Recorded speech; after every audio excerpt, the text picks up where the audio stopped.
Hello friends, ഇന്ന് സൺഡേയിലെ അപ്പോൾ ഇച്ചിരി വൈകി എണീറ്റിട്ടോ. അപ്പോൾ എണീറ്റ ഉടനെ ചായയൊക്കെ കുടിച്ചു. ചായ കുടിക്കണ മുൻപ് പല്ലൊക്കെ തേച്ച് കേട്ടോ. പല്ലൊക്കെ തേച്ചിട്ട് ചായ കുടിക്കലും.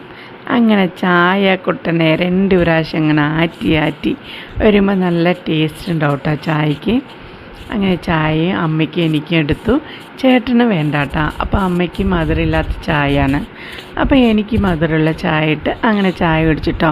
നിങ്ങളൊക്കെ ചായ കുടിച്ചെന്ന് വിചാരിക്കണം കേട്ടോ. അപ്പം ചായ കുടിച്ചില്ലെങ്കിൽ വന്നാൽ നമുക്ക് ചായ കുടിക്കാം കേട്ടോ. അപ്പം അങ്ങനെ മധുരമായിട്ട് ഇളക്കി ഇങ്ങനെ ചായയൊക്കെ കുടിച്ച് അങ്ങനെ കുറച്ച് ടെറസിന് കുറച്ച് പണി ഉണ്ടായിരുന്നു കേട്ടോ. അപ്പം മുകളിൽ പോയി കുറച്ച് പായലൊക്കെ അടിച്ച് കളഞ്ഞ് അങ്ങനെ വന്നപ്പോഴത്തേന് സമയം 8:45 അപ്പോൾ വേഗം ഞാൻ ചപ്പാത്തി ഉണ്ടാക്കി. ചപ്പാത്തിക്ക് കറിയൊക്കെ ഇരിക്കുന്നുണ്ടായിരുന്നു കേട്ടോ, അതുകൊണ്ട് ചപ്പാത്തി മാത്രം ഉണ്ടാക്കിയാൽ മതി. അങ്ങനെ ചപ്പാത്തി ഉണ്ടാക്കി കഴിഞ്ഞ് പിന്നെ ഫുഡൊക്കെ കഴിച്ച് കഴിഞ്ഞിട്ട് അങ്ങനെ പാത്രങ്ങളൊക്കെ കഴുകി സിങ്കൊക്കെ കഴുകി അങ്ങനെ വൃത്തിയാക്കിയിട്ടോ. ഇവിടുത്തെ അമ്മയ്ക്കാണെങ്കിൽ പാത്രങ്ങളൊന്നും കുന്നുകൂടി വെക്കണ ഇഷ്ടമല്ല. അപ്പം കഴുകി വൃത്തിയാക്കിയിടണം. അടുപ്പും പാതിയും ഒക്കെ മേശയൊക്കെ തുടച്ച് വൃത്തിയാക്കിയിടണം കേട്ടോ.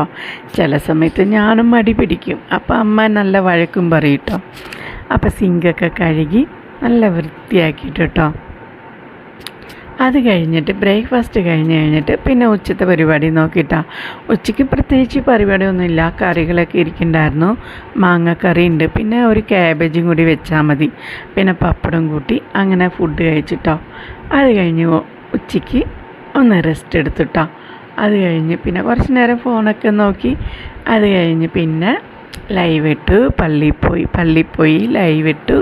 പിന്നെ അത് കഴിഞ്ഞ് കുറച്ച് കുളിയൊക്കെ കഴിഞ്ഞ് അങ്ങനെ പിന്നെ എല്ലാവർക്കും ഫുഡൊക്കെ ചൂടാക്കി കൊടുത്തു, അങ്ങനെ കഴിച്ചു. അത് കഴിഞ്ഞ് പിന്നെ അരിയൊക്കെ അരയ്ക്കാണ്ടായിരുന്നു കേട്ടോ.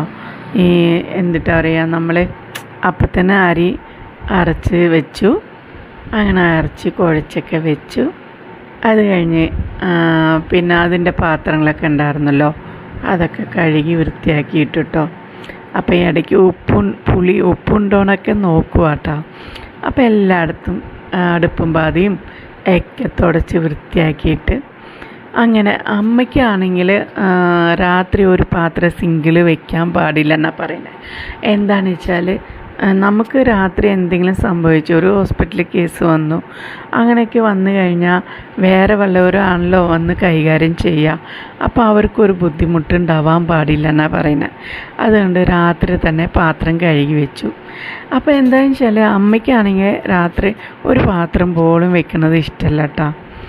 അപ്പോൾ നമുക്കും പണി എളുപ്പമാണ്, രാവിലെ എണീക്കുമ്പോൾ തന്നെ പാത്രം കഴുകണമല്ലോ എന്ന് ചിന്ത വേണ്ടല്ലോ. അപ്പോൾ ഇത്രയേ ഉള്ളൂ ഇന്നത്തെ വീഡിയോ. അപ്പോൾ എല്ലാവരും ലൈക്കും കമൻറ്റും സബ്ബൊക്കെ ചെയ്ത് എന്നെ സപ്പോർട്ട് ചെയ്യണം കേട്ടോ.